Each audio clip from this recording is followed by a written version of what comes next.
The auditorium at Crescent Hill Academy glittered like a jewelry box turned inside out. Gold tassels shimmered beneath spotlights, proud parents leaned forward with phones poised above floral programs. Banners reading Class of 2025 hung from the vaulted ceiling, and the scent of polished wood and lilies floated through the air. At the edge of the stage, Ava Sinclair adjusted her powder blue cap until the tassel framed her perfectly for the photos she knew would flood Instagram within minutes. She was every inch the queen of Crescent Hill, legacy daughter of the Sinclair dynasty, donors whose names glowed on library plaques. Her speech lay neatly folded in her palm, but she didn't need to read it. She'd rehearsed it in front of her mirror until her smile looked effortless. Backstage, Noelle Carter waited quietly with the other honor students. Her gown wasn't designer, it had been pressed twice by her father that morning, the faint scent of starch still crisp in the folds. Her mind hummed with gratitude, for every late night, every tutoring shift, every scholarship form. She wasn't there for spectacle, she was there for the culmination of years of work. When the brass band struck the opening chords, applause rolled through the hall like thunder. The dean introduced Ava with an indulgent grin. "Your valedictorian, Miss Ava Sinclair." She glided forward. Her heels clicked like a metronome against the wooden floor. From the podium, her practiced voice poured out honey-sweet sentences about tradition, excellence, and the unbroken legacy of Crescent Hill. She thanked her parents for teaching her that leadership isn't inherited, it's earned. Laughter rippled among the alumni who understood the irony least. From her seat, Noelle clapped politely. Every line felt like a door closing on girls like her. But she kept her posture straight, head high. Then came the final segment, the awards. The dean announced. "And now, the Lydia Grant Scholars Medal, awarded to the graduating student who exemplifies intellect, integrity, and innovation. This year's recipient, Noelle Carter." The applause was hesitant at first, then genuine, then overwhelming. Teachers rose, students whistled. Noelle stepped forward, smile trembling with disbelief. Ava, still beside the microphone, stiffened. That medal had been hers 3 years running. Her name was carved on the base of the trophy in the display case. Now, in front of donors, she was supposed to clap for a scholarship girl. Noelle mounted the steps, her robe brushing the stage edge. Ava forced a smile that didn't reach her eyes. The dean handed the medal to Ava to present, as ceremony demanded. Cameras zoomed. "Congratulations," Ava said, voice sugar-thin. Then, into the microphone, she added, "I suppose hard work can get you somewhere, even if it's not family connections." Laughter from a few front-row students, nervous, complicit. Noelle's smile faltered but held. She whispered, "Thank you," and reached for the medal. Ava's hand twitched. The gold ribbon slipped. Metal clinked. And then, a crack of sound that sliced the air. Ava Sinclair slapped Noelle Carter across the face. The audience gasped, the band froze mid-note. Some thought it was a prank. It wasn't. Noelle's head turned with the force, her tassel swinging. Silence surged like vacuum. For a heartbeat, even Ava looked stunned by her own action. Then her expression hardened into defiance. "Maybe next time you'll earn your applause," she hissed, loud enough for the front rows. Noelle blinked once, twice. Her cheek burned, eyes watering, but she didn't cry. Instead, she bent down, lifted the fallen medal, and straightened. The stage lights painted her face gold where the slap had left red. When she spoke, her voice was clear enough to reach the balcony. "Thank you," she said softly. Now everyone here knows what grace looks like, and what it doesn't. Gasps rippled through the room. Someone shouted, "Turn off the mic," but it was too late. Phones were already recording, a sea of tiny red lights blinking. Dean Whitmore hurried forward, trying to separate them, murmuring about misunderstanding and decorum. Security guided both girls off stage. But the damage had detonated. Parents whispered furiously, one teacher wept in disbelief. The band began to play again, an awkward, broken tune, while the ceremony limped toward its end. Backstage, Noelle sat alone in a folding chair. Her father's text blinked on her phone, "So proud of you, baby." Watching the live stream. "You did it." She couldn't bring herself to reply yet. Her hands trembled, not from fear but from restraint. In front of her, a discarded program fluttered under the vent, Crescent Hill, where leaders are made. Ava stood farther down the corridor, surrounded by teachers and her frantic mother on speakerphone. "She provoked you. Tell me she provoked you," the voice demanded. Ava's mascara streaked, she shook her head mutely.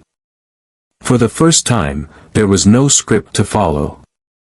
Outside, as graduates threw caps into the air for photos, whispers spread faster than the confetti. Some students cheered for Noelle, others avoided eye contact. Two local reporters waiting for post-ceremony interviews had already heard the commotion. Within minutes, the clip surfaced online, a 10-second video captioned, "Crescent Hill valedictorian slaps classmate on stage."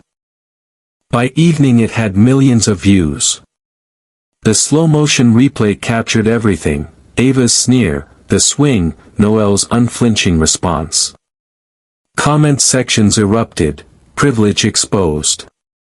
"That girl's composure deserves an award. This is America in 10 seconds. Meanwhile, Noelle sat on her porch beneath the soft buzz of a porch light, wearing her robe like armor. Her father brought her ice wrapped in a towel, his jaw set tight. "You handled it," he said quietly. "She showed the world who she is. You showed the world who you are." Noelle leaned her head on his shoulder. For the first time since morning, she let her tears fall, not from humiliation, but release. Somewhere across town, Ava stared at her phone screen, watching her own face loop endlessly on every platform, her name trending for all the wrong reasons.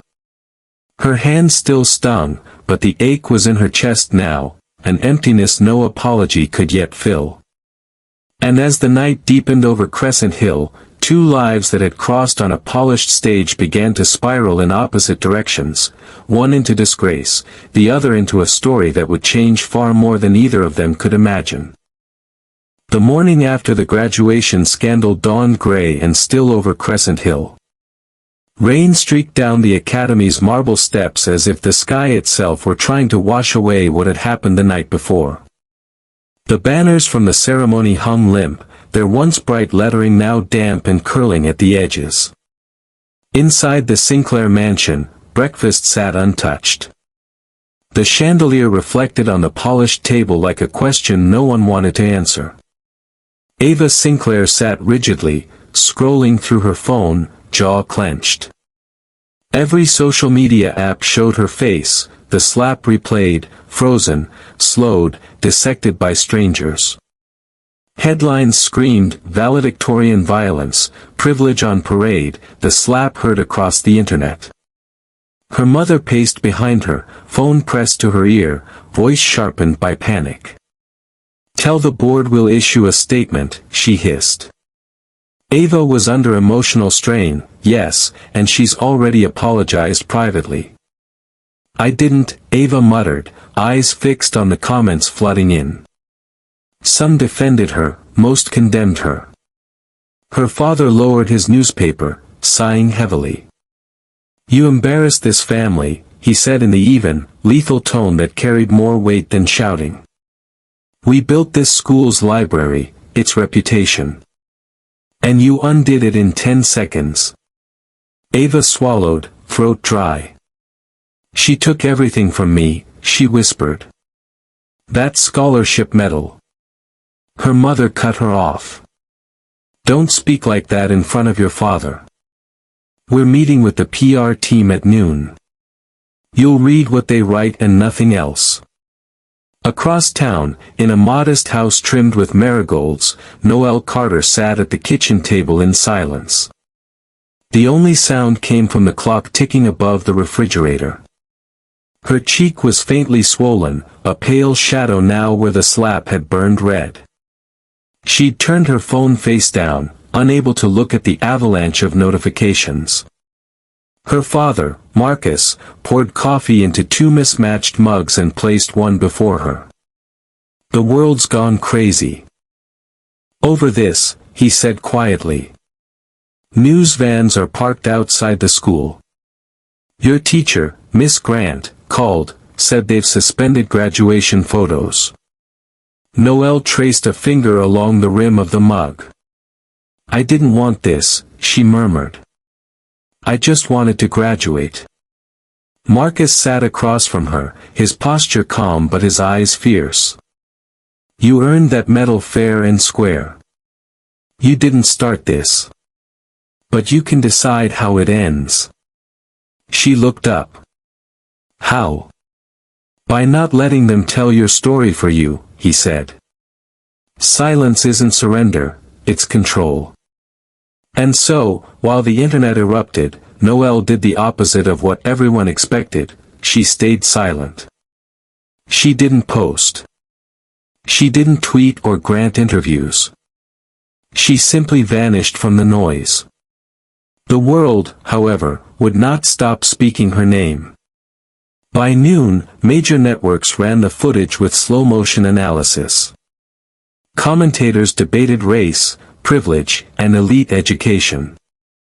Hashtags bloomed like wildfire, hashtag stand with Noelle, hashtag Crescent Hill slap, hashtag grace over privilege. Students across the country stitched reaction videos of disbelief and solidarity. At Crescent Hill, Dean Whitmore convened an emergency meeting. The boardroom smelled of coffee and tension. We must protect the Academy's reputation, one trustee said. This viral nonsense will fade if we keep quiet. Another countered, not with that clip everywhere. The optics are catastrophic.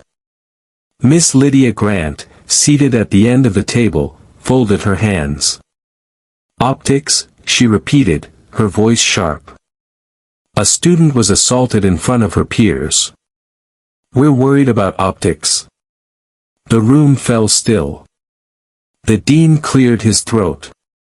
The Sinclairs have threatened to withdraw their endowment. And what about the Carters, she asked. Do they not matter because they can't buy a library wing? No one answered. Outside the meeting, reporters huddled under umbrellas by the front gate. They shouted questions at anyone exiting. Was it racially motivated? Has the school apologized? Where is Noelle Carter? Noelle watched all of it from her living room television that night, curled under a blanket. Her father muted the sound whenever the footage replayed. They'll twist whatever they can, he said. I know. She exhaled slowly. But I don't want to hide forever. Then don't, Marcus said. But speak when you're ready, not when they demand it. For 3 days, she said nothing. And those 3 days became a storm of speculation.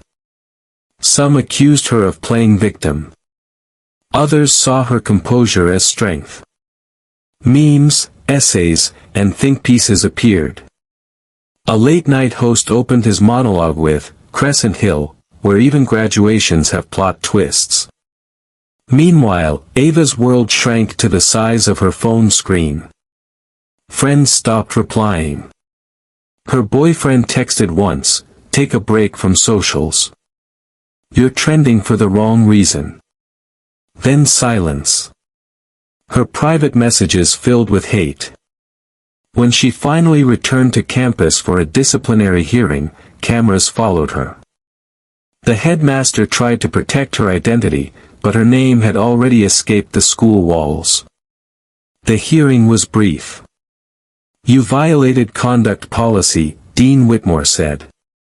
"You will forfeit your valedictorian status and lose your scholarship recommendation."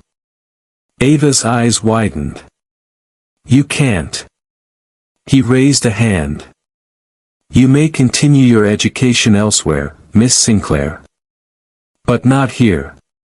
Her mother protested, citing donations, legal threats, anything. None of it mattered.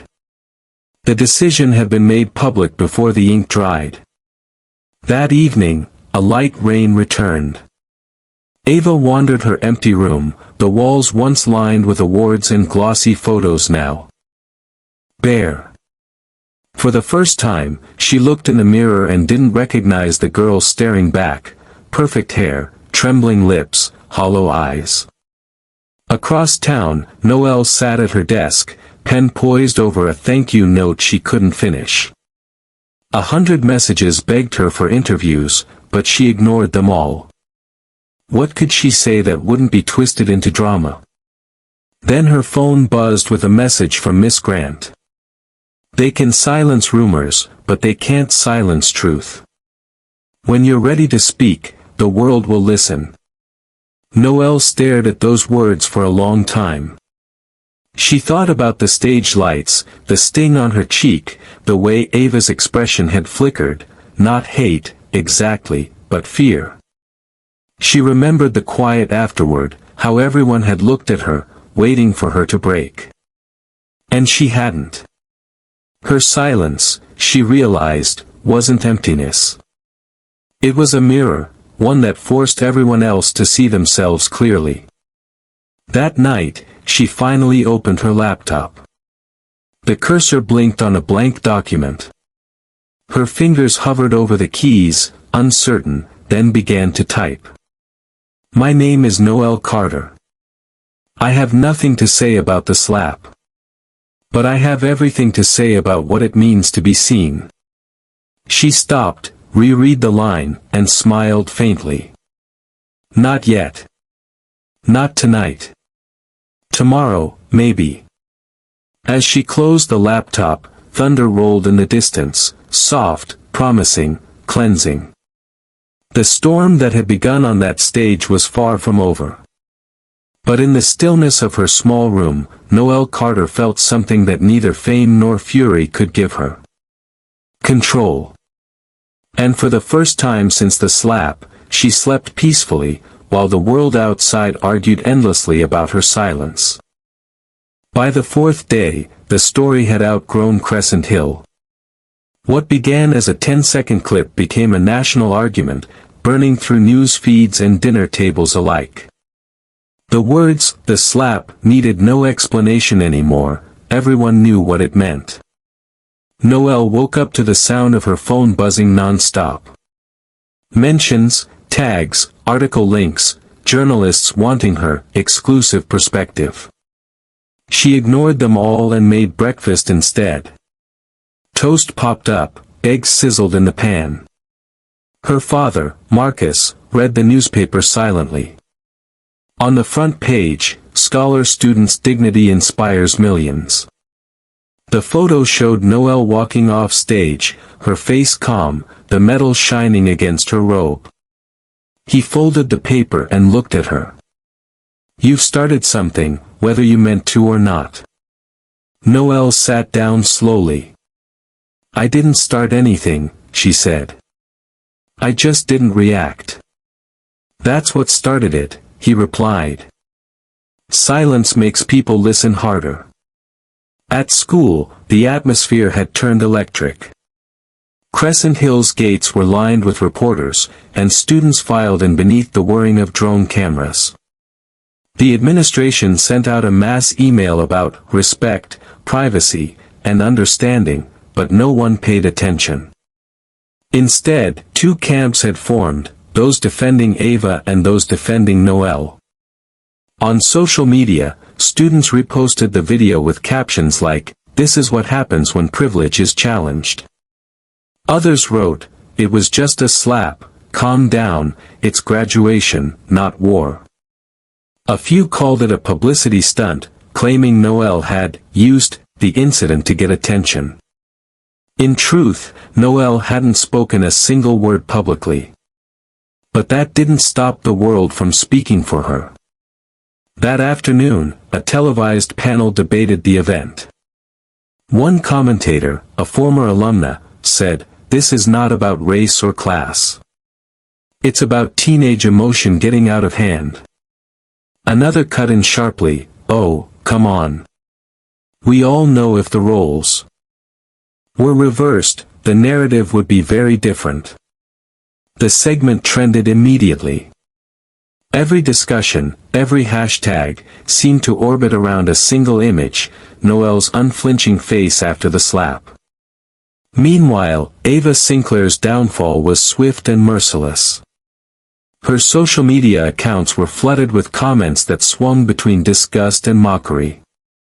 Former friends unfollowed her publicly, posting vague statements about learning to do better. Sponsors that once flaunted her as the face of Crescent Hill's elite abruptly removed her photos. At home, her parents fought behind closed doors. The Sinclair patriarch had called every lawyer he knew. "We'll sue the media for defamation," he snapped. "This is character assassination." Ava sat on the staircase, knees drawn up, listening. Her mother's voice cracked. "She humiliated that girl on stage, Robert. We have no defense." "I didn't mean to," Ava whispered to herself. But the house was too large, too quiet for anyone to hear her. By the weekend, students began organizing. Someone created an online petition demanding Crescent Hill officially recognize Noelle's bravery. Within 24 hours, it had over 500,000 signatures. Protesters stood outside the school with handmade signs, "Dignity isn't for sale." Noelle stood tall, "So should we." Inside, the boardroom buzzed with panic. Dean Whitmore paced, sleeves rolled up. "We can't let this escalate into a riot," he said. "The Sinclairs are threatening to sue for reputational harm." Miss Lydia Grant, seated quietly with a stack of printed articles before her, looked up. "They're worried about their reputation," she said. "What about the school's soul?" The dean paused, rubbing his temples. "Lydia, this isn't about ethics. It's about damage control." "That's the problem," she replied softly. "You keep calling it damage control instead of justice." That evening, Noelle sat in her bedroom, reading the messages from strangers. Some told her she was a hero. Others sent hate. But one email stood out, from a girl in another state. "I go to a private school like yours. I'm the only black student in my class. When I saw what you did, how you didn't cry, didn't shout, I realized I didn't have to either. Thank you." Noelle reread the message several times. It filled her with warmth and something heavier, responsibility. Her father noticed her quiet expression. "You thinking about responding?" She nodded slowly. "Maybe not to her directly. But to all of them." Marcus leaned against the doorframe. "Then make sure what you say is yours, not theirs." At the same time, in the Sinclair mansion, Ava sat before her vanity mirror surrounded by the ghosts of her old life, framed photos from cheer competitions, debate trophies, designer boxes stacked like fortresses of vanity. She clicked through endless hate messages until she landed on one that pierced through the noise. "You hit a girl who did nothing but shine brighter than you. That slap wasn't power, it was fear." Ava threw her phone onto the bed and buried her face in her hands. For the first time, she felt what fear really meant. On Monday morning, Crescent Hill was swarmed by cameras again. The school had announced an open forum, a chance for students and faculty to share perspectives. It was supposed to calm tensions. Instead, it became a live-streamed battlefield of words. A blonde student named Chelsea stood up first. "Everyone's acting like Ava is a monster," she said. "She made one mistake. We all lose control sometimes." Another student, Raphael, countered immediately, "A mistake. She humiliated someone in front of hundreds of people because she thought she was untouchable." The room erupted into debate. Some shouted, others cried. Dean Whitmore tried to restore order, but the voices of a generation drowned him out. And then, unexpectedly, Noelle rose to her feet. She hadn't planned to speak. But something in her chest demanded to be heard. "Everyone's talking about what happened," she said, her voice steady. "But no one's asking why. This isn't about a slap. It's about the walls we build around privilege, and what happens when someone not meant to climb them does." The hall fell silent. She looked directly at the teachers, then at the students. "I don't hate Ava. I don't even pity her. I just wish she'd learned that success doesn't belong to one kind of face or one kind of family." Miss Grant wiped a tear from her eye. Cameras clicked, capturing the moment. Noelle stepped down, ignoring the hands reaching to congratulate her. She didn't do it for applause. She did it to reclaim her voice. That night, her short speech became the top shared clip across every platform. People quoted her words over footage of marches, classrooms, and graduation stages. Her calm strength had ignited something that couldn't be contained. Meanwhile, Ava watched the same clip alone in her darkened room. The girl she had slapped now stood as a symbol of grace, while Ava herself had become the cautionary tale. For the first time, she realized the depth of what she had done. It wasn't the slap itself, it was everything behind it: arrogance, fear, the need to feel superior. She stared at the paused video of Noelle's face on the screen. The silence felt heavy, almost holy. And in that silence, Ava began to understand that her punishment wasn't public hatred, it was the reflection of who she'd been. The backlash had destroyed her reputation. But for Noelle, it had built something much stronger, a platform of truth. And neither of them knew that this was only the beginning of what the world would demand next. The auditorium at Crescent Hill Academy had never been this full on a weekday. Every seat was taken, every corner lined with tripods and microphones.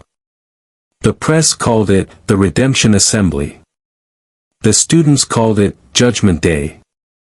A week had passed since Noelle Carter's brief but piercing words at the open forum had gone viral.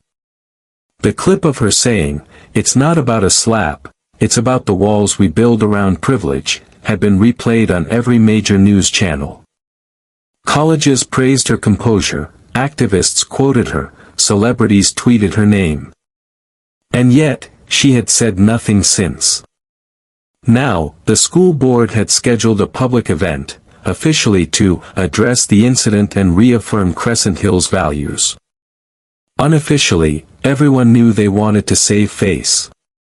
But what they didn't know was that Noelle had been invited to speak again, this time from the main stage, the same stage where she had been humiliated. When Noelle arrived, the hall went silent. She walked slowly to her seat in the front row, her dark curls brushed back neatly, her father standing proudly beside her. He squeezed her shoulder before sitting down. "Just speak your truth," he whispered. "Nothing more, nothing less." Across the aisle, Ava Sinclair sat alone. Her once flawless posture was gone, her hair, usually styled to perfection, hung simply. Her parents hadn't come, their lawyers had advised them to let the matter cool. Cameras flashed the moment she entered, but no one approached her. She had become a ghost in her own school. Dean Whitmore opened the assembly with a nervous smile. "We gather here today," he began, "not to revisit pain, but to move forward as a community committed to growth." His words echoed thinly. The students shifted uneasily. The press waited for the moment everyone came for. When he finally said, "Please welcome Miss Noelle Carter," applause thundered through the hall.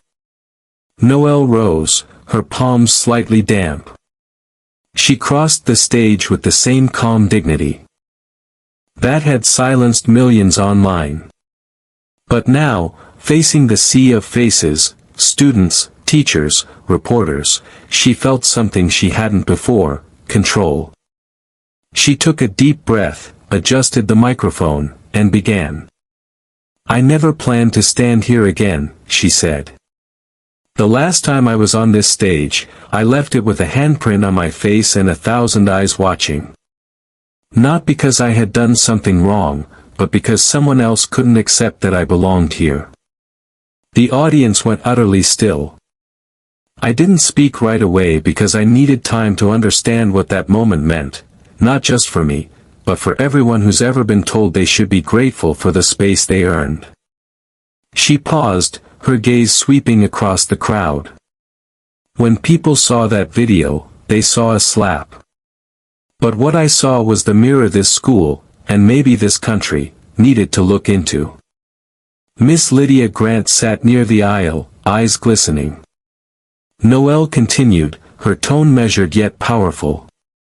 "I grew up believing that education was the great equalizer, that if you worked hard, studied harder, and stayed kind, doors would open. But I learned that sometimes, no matter how perfect you are, someone will still see you as less." That day on this stage, I realized something important. The problem isn't how loud we shout back, but how firm we stand in silence. A murmur of agreement rippled through the students. She looked toward Ava. The girl's head was bowed, her eyes fixed on the floor. Noelle didn't waver. "I won't call out names or reopen wounds. This isn't about revenge. It's about responsibility. Because whether you're born into privilege or born fighting for a place, we each have a choice, to perpetuate injustice or to stop it where we stand." Cameras clicked rapidly, catching the intensity of her words. Noelle's voice softened. "I forgive what happened. But forgiveness doesn't mean forgetting. It means refusing to carry someone else's hate on your back. I'll leave that weight where it belongs, behind me." That line hung in the air like a prayer. Someone in the audience stood up and began clapping. Then another. And another. Within seconds, the hall was on its feet. The sound was deafening, not applause of pity, but of respect. But Noelle wasn't done. She raised her hand gently, and the room quieted. "I want Crescent Hill to be better," she said. "Not just in speeches or policies, but in the way we treat each other when no one's filming. If this school truly wants to teach leadership, then let it start here, by listening, by learning, and by daring to be uncomfortable." Her final words came like a verdict. Because true excellence isn't built on silence, it's built on courage. She stepped back from the microphone. For a brief, breathless second, the entire room seemed suspended between two worlds, the old Crescent Hill of privilege and pretense, and the new one being born right there under the lights. When the applause returned, it was thunderous, unstoppable. Teachers cried. Students hugged. Even Dean Whitmore looked stunned, as though he had witnessed history. And in the back row, Ava Sinclair stood up slowly. Her hands trembled as she clapped, not for the cameras, not for the headlines, but because she finally understood the gravity of what she had done. After the assembly, reporters swarmed Noelle, but she politely declined every interview. "The speech is all I had to say," she told them. "Let the words speak for themselves." That evening, the video of her speech went viral across the world. News anchors replayed it with reverence. Influencers quoted her final line.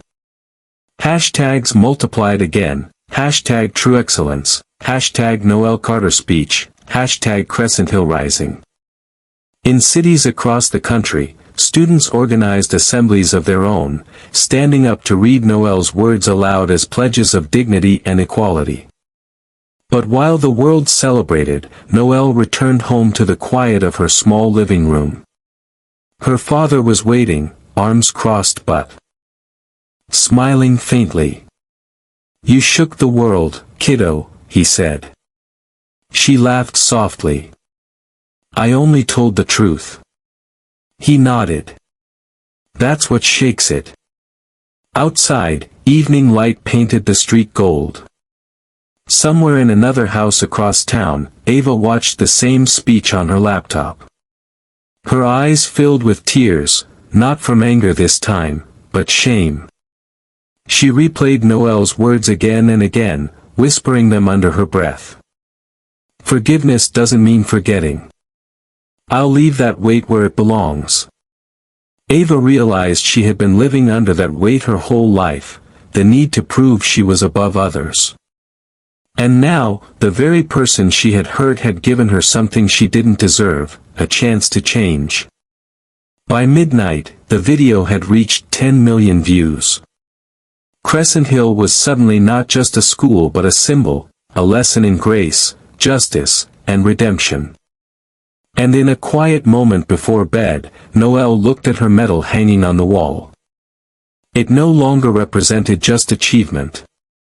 It represented survival, and the power of a voice that had waited for the right moment to be heard. The slap had started a storm.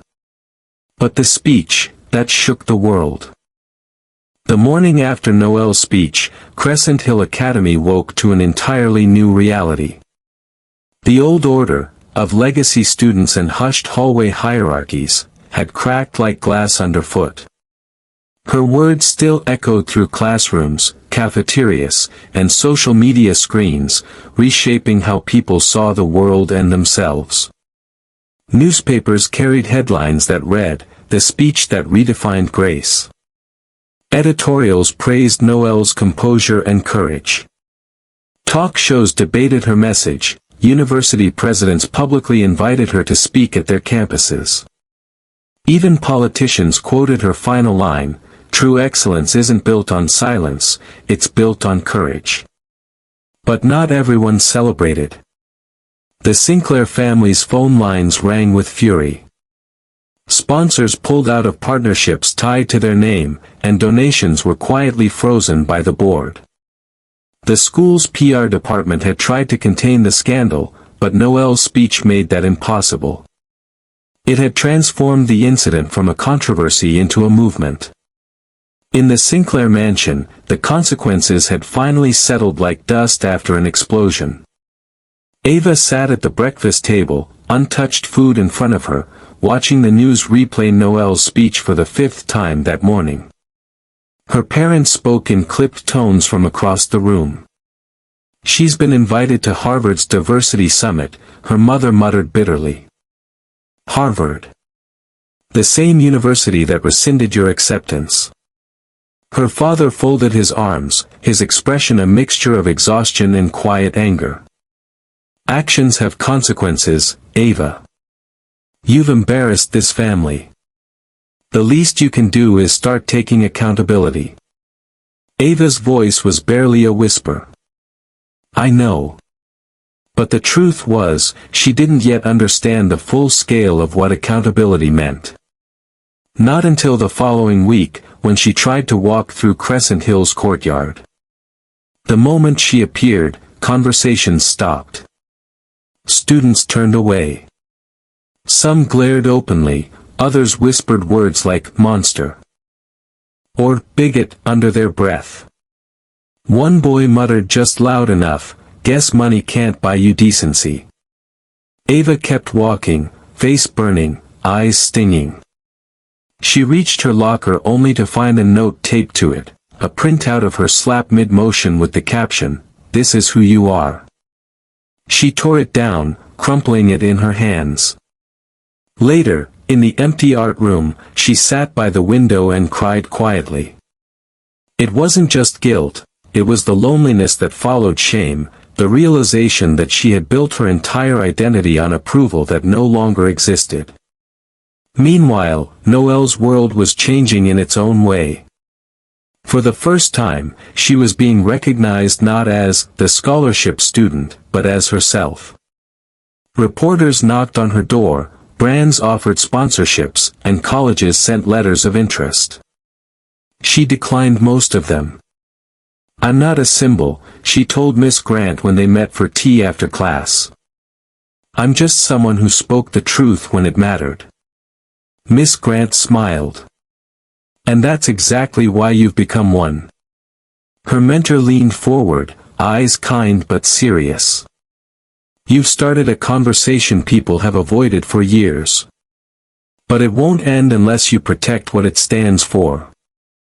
Don't let them turn you into a headline. Stay human." Noelle nodded, the weight of those words sitting heavy on her chest. Fame wasn't what she wanted. Change was. Back at school, the administration faced its reckoning. The board announced a series of reforms, scholarships expanded, diversity programs initiated, mandatory ethics workshops introduced. For once, Crescent Hill was being forced to live up to its slogans of integrity and leadership. The local news called it the Carter effect. But the attention also came with scrutiny. Old incidents resurfaced, stories of quiet discrimination, of teachers favoring legacy students. The media wanted accountability, and Crescent Hill had no choice but to deliver it. Dean Whitmore addressed the school in a somber assembly. "We failed one of our own," he admitted. "We cannot undo the harm done, but we can ensure it never happens again." He turned toward Noelle in the front row, his voice trembling slightly. "Miss Carter reminded us all that true education isn't just about intellect, it's about humanity." Ava wasn't there to hear it. She had quietly withdrawn from Crescent Hill 2 days earlier. Her expulsion had been made mutual, on paper, but everyone knew the truth. Her social circle evaporated, her reputation shattered. She packed her trophies, medals, and awards into a single box and left without saying goodbye. As she stood at the gates one last time, she turned to look back at the tall brick building. The laughter of students echoed faintly from inside. For the first time, Ava realized she didn't belong there anymore, not because she was cast out, but because she no longer recognized the person she'd been within those walls. In the weeks that followed, Noelle was invited to appear on a national talk show. She hesitated, unsure if she should accept. Her father encouraged her gently, "The story's bigger than you now. If your words can help someone else, let them." And so she agreed. The interview aired live. The host asked, "Noelle, when you stood on that stage, what were you thinking?" Noelle smiled softly. "I was thinking that sometimes silence says more than shouting ever could. I wasn't trying to change the world. I was trying to keep my dignity." Everything after that, the attention, the movement, came from people who saw themselves in that silence. The host leaned forward. "And do you forgive the girl who hurt you?" A pause. Cameras zoomed in. "Yes," Noelle said finally. "Because forgiveness frees the one who gives it, not the one who receives it." The audience applauded. But far from the bright lights of the studio, in a small library in another town, Ava watched the interview from a public computer. Her eyes welled up. She whispered to the screen, "Thank you. For the first time, she truly meant it. By the end of the semester, Noelle received a scholarship offer to attend Harvard University. She accepted, not for prestige, but for purpose. In her essay, she wrote, "The measure of success is not the applause we earn, but the peace we bring to others." The world moved on, but the memory of Crescent Hill remained, as a scar, as a lesson, as a story told in classrooms across the country. Ava's name faded from headlines. Noelle's continued to rise, but she stayed grounded, volunteering at community centers, mentoring younger students, helping those who reminded her of herself before everything changed. And on quiet nights, when she looked at the medal still hanging in her room, she no longer saw it as a symbol of victory over someone else, but as proof that strength, when tested, can change the world without ever raising a hand. It was a gray afternoon in late autumn when the letter arrived. Noelle had just returned from her first semester at Harvard, her small dorm room already lined with stacks of books and coffee cups marked with late-night study stains. She hadn't thought about Crescent Hill in weeks. Life had become essays, lectures, and new beginnings. But when she saw the envelope, cream paper, embossed with faint gold lettering, her heart skipped. The handwriting on the front was trembling yet deliberate. It read, "A. Sinclair." For a long moment, Noelle just stared at it. The name carried a weight that once bruised her, but now it only stirred quiet curiosity. She slid it open carefully. "Dear Noelle, I don't expect you to answer this. I just need to say it. I've replayed that day 1,000 times, and every version of it breaks me. I thought I understood strength, but all I ever had was power without grace. You showed me what the difference looks like. I'm sorry. Not for the cameras, not for forgiveness, but because I finally understand what I took from you. If you're willing, I'd like to see you. Not as apology, but as accountability. Ava." Noelle sat back in silence. Outside, Boston rain tapped gently against the window. The words weren't dramatic, but they carried the raw weight of truth. For the rest of the day, she couldn't focus. Between lectures and emails, her mind wandered back to that envelope, to the stage, to the echo of that slap. So much had changed since then. The world had called her brave, but bravery, she realized, wasn't about speeches, it was about facing the things you least wanted to. That night, she called her father. "Dad, I got a letter from her." There was a pause. "Ava?" "Yeah. Do you want to meet her?" "I don't know." Marcus exhaled softly. "You don't owe her anything, Noelle. But if seeing her helps you move on, not her, you, then maybe it's worth it." Noelle nodded, though he couldn't see it. "I'll think about it." 2 days later, she wrote. "Back, I'll meet you. Neutral place. No cameras. Just two people." The cafe they chose sat on a quiet street in Providence, halfway between their worlds. It was the kind of place where jazz hummed softly and rain fogged the windows into privacy. Ava was already there when Noelle arrived, sitting at the corner table with a cup of untouched tea. Her blonde hair was shorter now, her face paler, but her eyes, once sharp and self-assured, were soft, even fragile. When Noelle stepped in, every instinct told her to turn around. But she didn't. She crossed the room calmly, as if walking toward closure itself. "Hi," Noelle said, voice even. Ava stood up quickly, then hesitated, unsure whether to smile or cry. "Hi," she whispered. They sat. For a long, awkward minute, the only sound was the clinking of spoons and the low hum of conversation from other tables. Finally, Ava broke the silence. You look different. Noelle gave a faint smile. College will do that. Ava nodded, then looked down at her hands. I didn't think you'd come. I almost didn't, Noelle admitted. But I figured, unfinished things have a way of haunting you.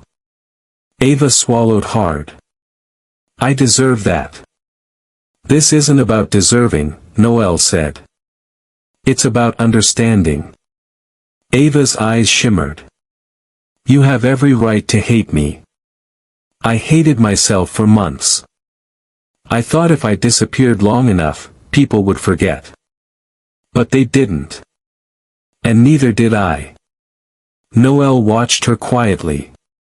What did you do with all that time? Ava hesitated, then reached into her bag and pulled out a folder. Inside were photographs, not of parties or awards, but of community centers, classrooms, and children. I've been volunteering, she said softly. Tutoring at an after-school program in Roxbury. I didn't post about it. I didn't tell anyone. I just needed to do something that wasn't about me for once. Noelle looked at the photos, kids laughing over math problems, Ava sitting cross-legged on the floor, helping a little girl spell. Future.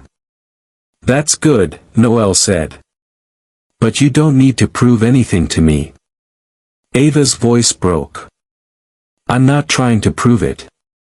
I just want you to know I finally learned what grace feels like, and it's not applause. It's responsibility. Noelle leaned back, taking it in. You hurt me, she said quietly. But more than that, you made me question whether being myself would ever be enough. And then I realized, you were just a mirror. You reflected what the world already believed about people like me. Ava looked down, tears streaking her cheeks. I know. And I hate that I was that mirror. The cafe's soft music filled the pause between them, slow piano, like the sound of forgiveness trying to find words. Noelle took a sip of her coffee. Do you remember what I said after you hit me? Ava nodded. You said, now everyone knows what grace looks like, and what it doesn't. I've replayed it every night since. Noelle's eyes softened. I wasn't trying to humiliate you. I was trying to survive that moment without becoming what you wanted me to be. Ava smiled weakly. You did. You became everything I wasn't brave enough to be. For a while, neither spoke. The world outside the window blurred with rain, as though time itself was giving them privacy. Finally, Noelle said, I forgive you, Ava. The words came out simple, unforced. Ava froze, tears spilling freely now. Why? After everything? Because forgiveness isn't for you, Noelle replied gently. It's for me. It means I don't carry you in my anger anymore. Ava nodded slowly, covering her face. Thank you, she whispered, voice shaking. They sat for another hour, two girls who had once stood on opposite sides of a wound, now meeting in its quiet aftermath. They talked about college, about books, about the strangeness of growing up under a microscope. There was no friendship waiting to bloom between them, but there was something else, an understanding, fragile and human.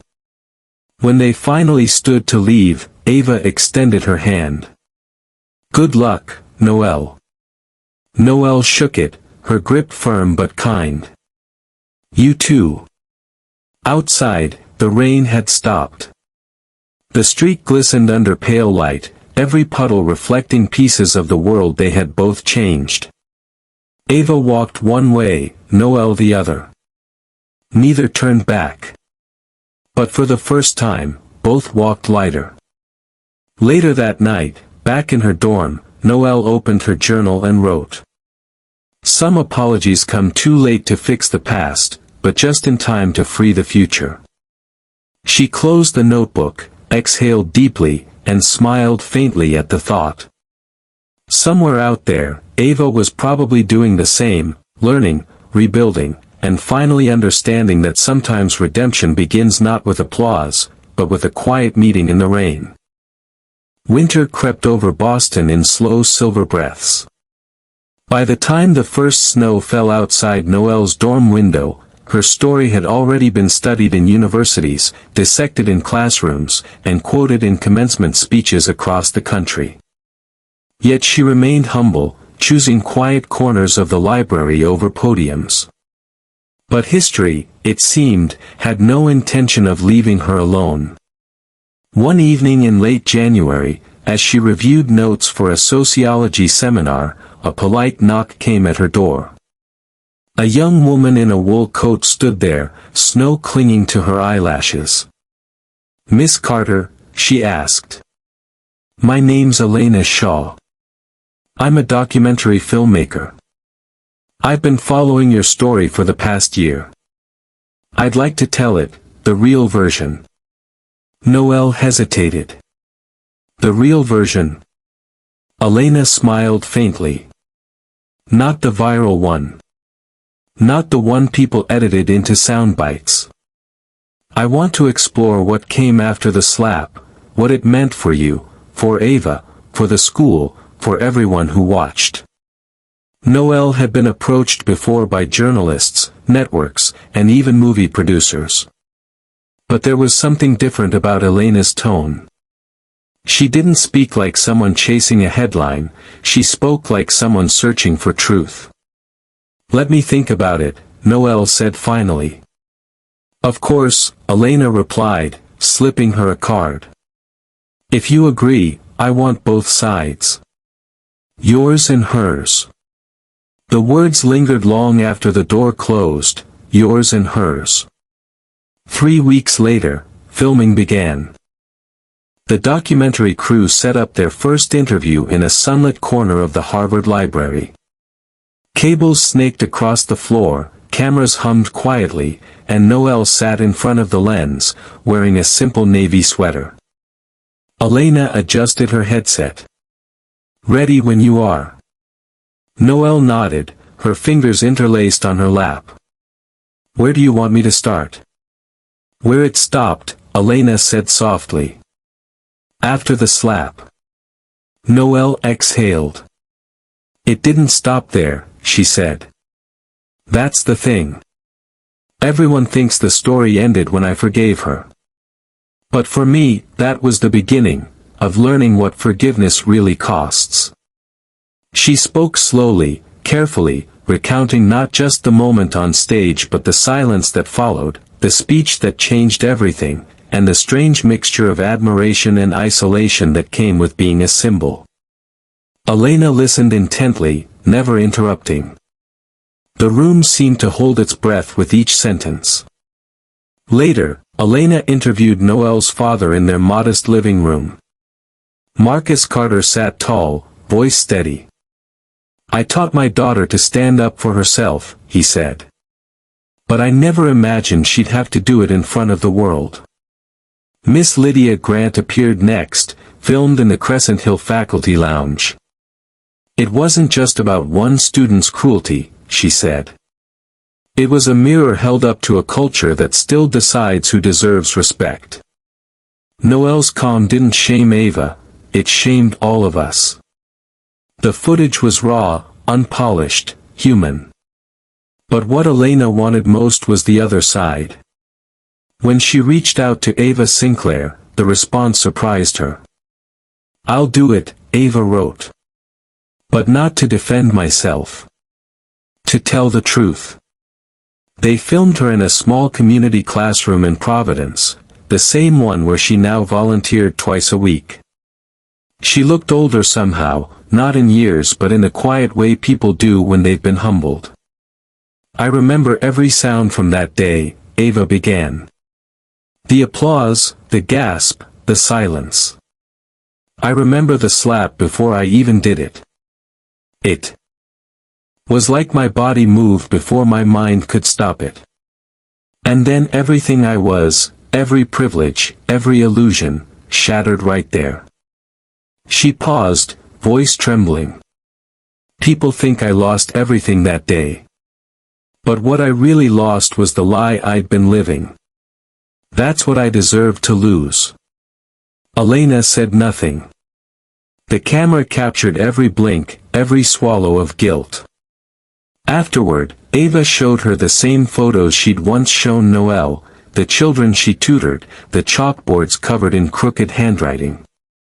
They saved me, she said softly. They didn't care who I used to be. They only cared if I showed up. Over the next few months, Elena stitched together the fragments, the ceremony, the slap, the speeches, the meeting, the ripple effect. She called her film, Grace, the Crescent Hill story. When she finally sent the finished cut to Noelle, it came with a simple note: "You said once that silence can be powerful. I tried to let your silence speak." Noelle watched it alone one night, the room lit only by the glow of her laptop. The documentary opened not with the slap, but with Noelle's quiet face as she typed her first letter to Ava. Then it rewound, to the stage, the flash, the hand, the stunned crowd. But what made it powerful wasn't the act itself, it was everything that followed, the speeches, the apologies, the courage. At one point, the screen cut to Ava saying, "I thought forgiveness meant being excused. Now I know it means being changed." Noelle's throat tightened. By the time the credits rolled, tears streamed silently down her cheeks. It wasn't sorrow, it was release. Someone had finally told the story right. The film premiered 6 months later at the Tribeca Documentary Festival. The theater was packed, students, journalists, professors, and strangers who'd followed the story from afar. Elena introduced the screening. "This is not a story about race or rivalry," she said. "It's a story about what happens when grace meets guilt, and wins." As the lights dimmed, Noelle and Ava sat on opposite sides of the auditorium. Neither had seen the other since their meeting at the cafe. The audience gasped, cried, and applauded in all the right places. When the final scene played, the two girls walking away from each other in the rain, the applause was thunderous. People stood. Some even wept openly. When the lights came back on, Elena invited both women to the stage. For a moment, neither moved. Then Noelle rose. Ava followed. They met at center stage, under 1,000 eyes, and hugged, not as spectacle, but as understanding. Flashbulbs erupted, but neither flinched. Elena leaned toward her microphone. "Ladies and gentlemen, not a story of victims and villains, but of human beings learning what it means to be better." Afterward, in the quiet of the after-party, Ava approached Noelle once more. "I'll never stop trying to deserve that forgiveness," she said softly. "You already have," Noelle replied. "By changing who you listen to." The documentary went on to win awards worldwide. Schools screened it during orientation week. Universities added it to ethics courses. Teenagers quoted it in essays. It wasn't just a film, it became a movement for reflection. For Ava, it opened doors to redemption she never expected. She enrolled in a social work program, determined to build something meaningful from the wreckage of her past. For Noelle, it brought peace. She began mentoring young women from underrepresented backgrounds, helping them find their voices long before someone tried to silence them.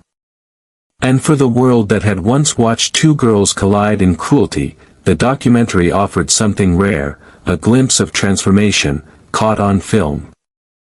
A full year had passed since the night Grace, the Crescent Hill story premiered. The world had moved on, as it always does, chasing new stories, new scandals, new names to trend. But for Noelle Carter and Ava Sinclair, the silence that followed wasn't an ending, it was the beginning of something quieter, steadier, and real. Spring arrived in Boston with soft rains and tulip blooms pushing through the soil. Noelle's graduation gown hung neatly on her closet door, the same deep crimson shade she'd once only dreamed of wearing. The Harvard crest gleamed faintly in the sunlight filtering through her dorm window. Her roommate, Maya, peeked in from the hallway. "Big day tomorrow, Professor Carter," she teased. Noelle laughed, tying her hair into a bun. "Don't call me that yet. I haven't even walked the stage." Maya smiled knowingly. "You've walked bigger stages than that." It was true. But this one, her own graduation, meant something different. It wasn't about headlines or speeches. It was about peace. She looked at the photo frame on her desk, her father, Marcus, grinning in his old Marine uniform, Miss Grant, visiting from Crescent Hill, arm around her, and herself, smiling without the weight of expectation pressing on her shoulders. For the first time, Noelle felt like she wasn't carrying a story, she was living one.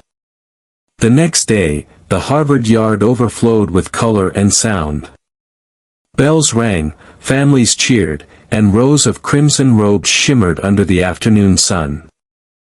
Marcus Carter stood near the front row, his camera ready, pride glowing brighter than the sunlight. He wasn't a man of many words, but when Noelle found him in the crowd before the ceremony, he simply hugged her and whispered, "You did it, baby girl. You did it your way." Noelle smiled. "Couldn't have done it without you, Dad." Nearby, the press whispered and pointed, not in the way they once did, but with quiet respect. They remembered her story, her grace. Some had even covered it years ago.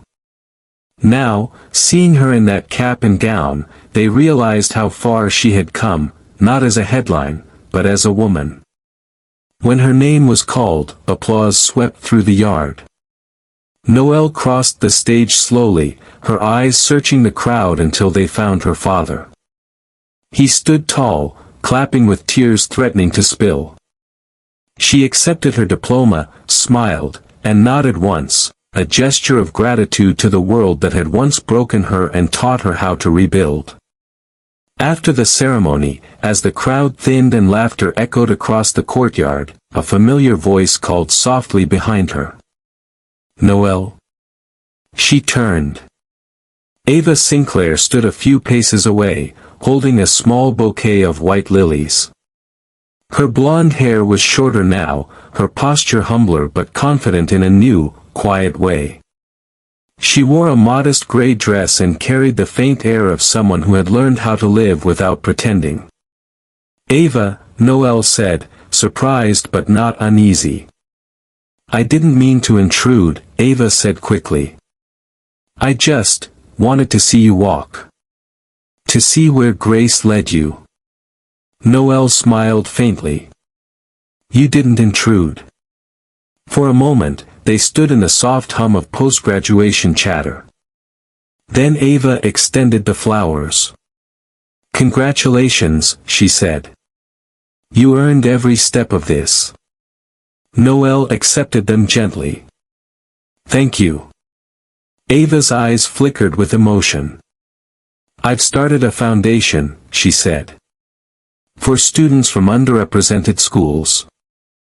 Scholarships, mentoring, that kind of thing. I named it after my grandmother. But I modeled it after someone else." Noelle tilted her head. "Who?" "You," Ava said simply. "You showed me that redemption isn't saying sorry. It's doing something that matters afterward." For a heartbeat, neither spoke. Then Noelle's lips curved into a genuine smile. "That's good work, Ava. I'm proud of you."